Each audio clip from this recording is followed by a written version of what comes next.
So here's your entrance to Cape Brett, and we're going to go up the stairway here, which is beautiful,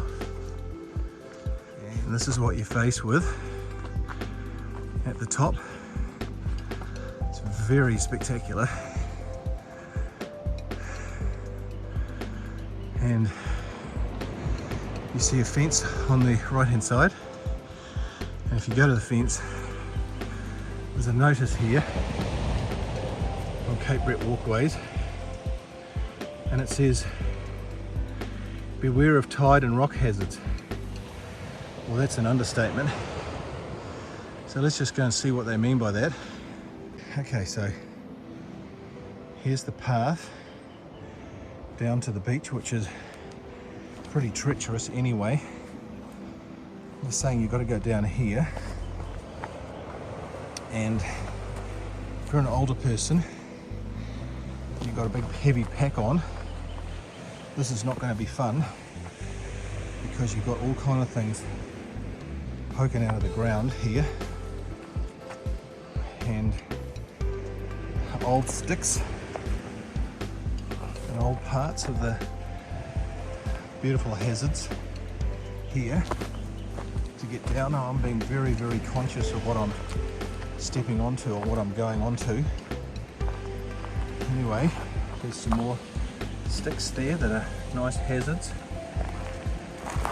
Oops, nearly fell over myself then. And here's the beach. Now, what's interesting is that we're told to go down here. Here's another huge step down here that you've got to go and navigate. I'll get down there if I can, yep. And it's slippery. We've got to get round here, and you see over the far side there is a little white marker there on the hillside. Oops, there on the hillside. So see that? Now we've got to get round there, and it's high tide. So what are we going to do here? You're going to have to get your feet wet, aren't you?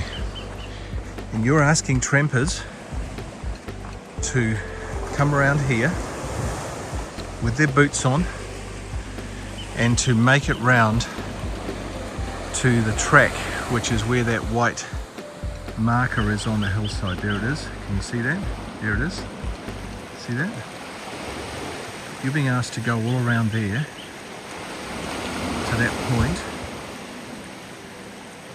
and you're going to have to navigate these rocks all the way around here in the water,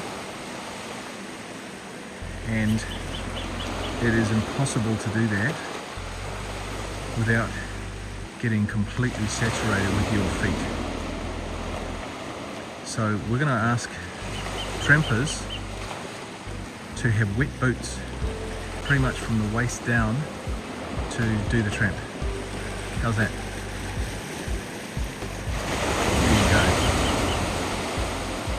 you go. Now what's really interesting is that a few days later I went back down to Oakey Bay to see what it was like at full tide, and I came across, or stumbled across, 3 trampers, young people, who were trying to get around the rocks, and this was 1 hour from full tide. So I managed to go down there, rescue them, get them back, and talk to them about their experience. So the rest of the video that you're going to see now is just them talking and telling us what it's like. So listen up. So when I went down to Oakey Bay, I saw these 3 people struggling to get round the rocks, and I took a photo of one of them, and then you can see her, that's Juliet in the photo, and she's roughly waist high in water and prodding and poking with her feet to try and find out where the rocks are below. I mean, so easy for her to fall in with a heavy pack on her back, and a pack is not a life jacket, it's a weight. And so it's not going to be too far away before somebody gets drowned on this track. Anyway, let's keep moving. Middle of the beach. This is in the middle of the beach, this is how deep it is. So these guys, Is it fine? Is it okay? Or? It's not too bad. it's sort of like knee high at the moment, and you're not quite sure where your feet are, whether there's rocks under here or not, but this is what you're dealing with now. And when you get on the rocks at the other end, you can't see where your feet are going, which makes it even worse.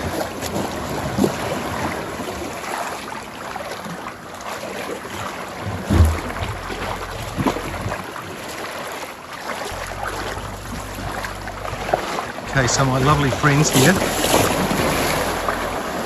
made it through. I'm still going, and we're going back to the original track. Ouch, I just got wet. Okay, you guys, you've just had a go going around the track. So, what did you think the new way? Well, as you can see, I'm very wet. We thought the sign up the top said go down to Oakey Bay. So we thought this was the only way that we could go. Turns out we went round the corner, and honestly, there was a second where I thought I was gonna like drown.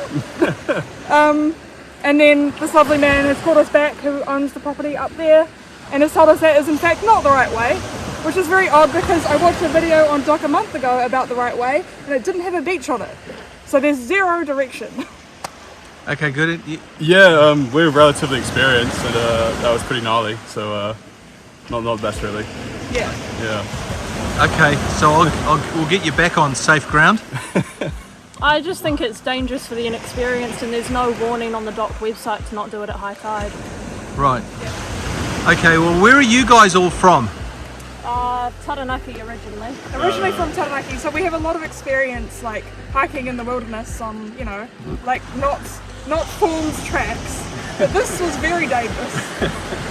Okay, great. Thank you for offering your opinions. That's really valuable for everybody else too. Good one. Sweet. This is not on the dock website. Not last we checked. That was like a couple of days ago. Right. Well, so we looked at it a couple of weeks ago when we were planning to walk. So we're all And it said that it would go this way, but in the last week they've changed it. And on all the topographical maps, the track goes this way. It doesn't go down to the coast. right. But as So we went down, realised it was dangerous, and came back up. But the sign's pointing us. Oh, so this is the second time you've been back up. Yeah, we went up before yeah, because we were like, first this isn't right. We thought it was too dangerous, so we came back and checked this sign, and it said go back down and go around there and beware of the tide. But it's a long walk to the hut. You can't wait for the tides till the afternoon. And No, then that's a start good walking. point. So That you don't want to waste time because it's long enough as it is. there really needs to be a warning on the dock website It's- if they're going to point us that way, that it's not an appropriate time to do it if the tides are high in the morning. Right. It's also when there's been other dock tracks that I've seen and there's like dangers such as like rock falls or river crossings. They normally have like a red experienced hiker like, don't go beyond this point. They had nothing. They just said beware of tide. Right. So many people ask me, so what has motivated Doc to change the track configuration? Why have they done this? Well, track walkers pay $50 to walk the track and stay in the hut at Cape Brett. $3 of that $50 was going to the landowner who owns the first part of the track, the land over Oakey Bay. So Doc wanted to save $3 so that they rerouted the track to avoid the $3 payment. It's as simple as that.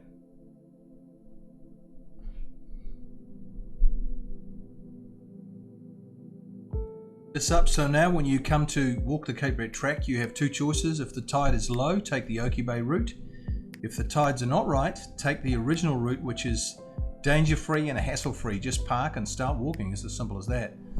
So please don't forget to download the document in the description of this video, which will give you more detail on how to walk the track successfully and get the most out of it. So enjoy that document. All right, thanks for watching.